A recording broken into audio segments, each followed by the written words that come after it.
Alright mga boss, mga ma'am, mga sir, magandang umaga sa inyo, magandang araw sa inyo, magandang tanghali, magandang hapon, magandang gabi, saan man po kayo naroroon mga boss, mga ma'am, mga sir.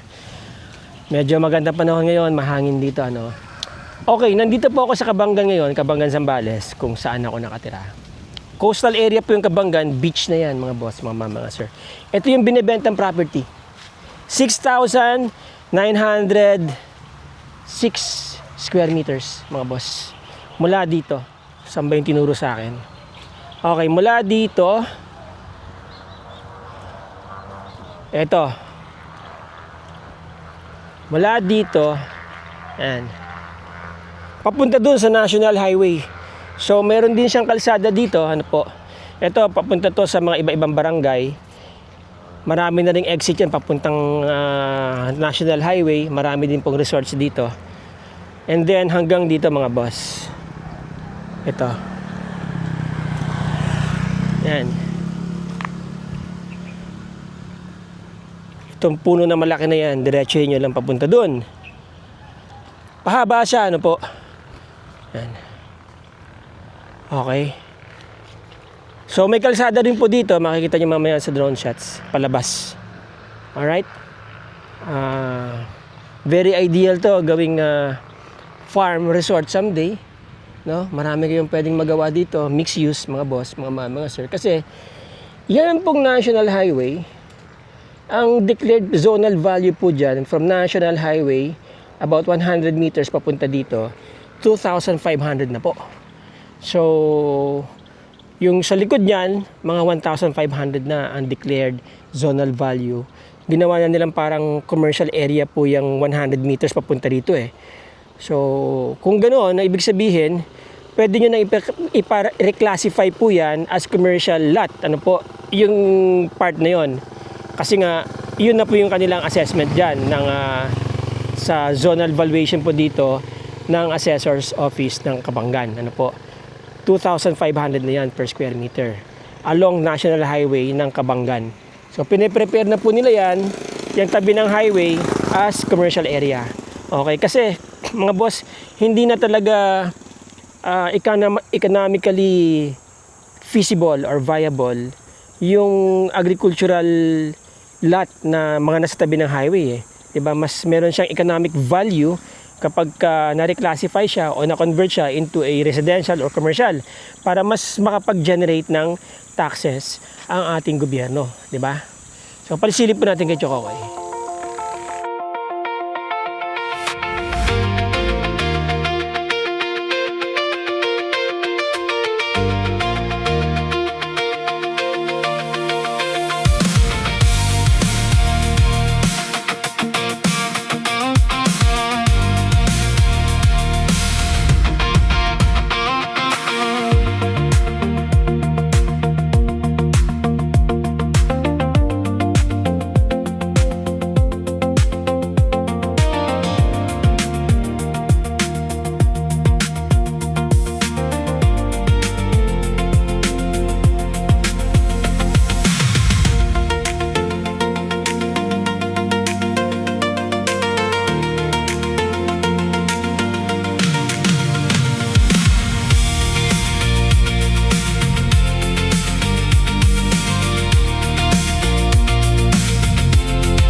Okay, so there you go mga boss, mga ma'am, mga sir.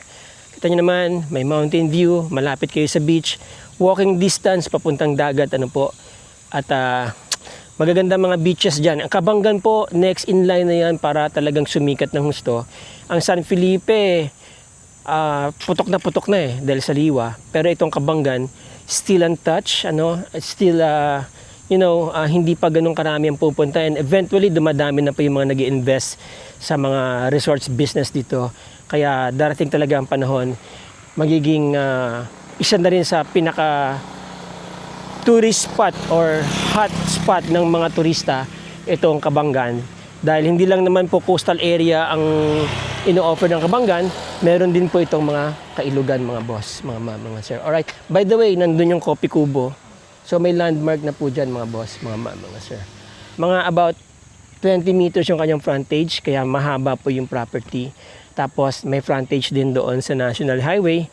So of course, this is a rice field, kaya kailangan po itong siyempre nga tambakan, backfill, ano, kung i-develop niyo siya into residential and commercial, ano po.